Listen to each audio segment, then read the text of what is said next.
మనం చూస్తున్నాం. కాబట్టి నీవిక దాసుడవు కావు, కుమారుడవి.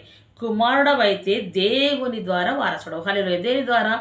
నీవు కుమారుడవి. ఎలా? నీ శరీరంతో ఉన్నావు. అబ్బా తండ్రి నాయన అని మొర్రపెట్టావు. ఎప్పుడు యేసుక్రీస్తు కాలం పరిపూర్ణమైంది. ఆయన పుట్టాడు, ఆయన నిన్ను విడిపించాడు, విమోచకుడు అయ్యాడు, నిన్ను విడిపించాడు.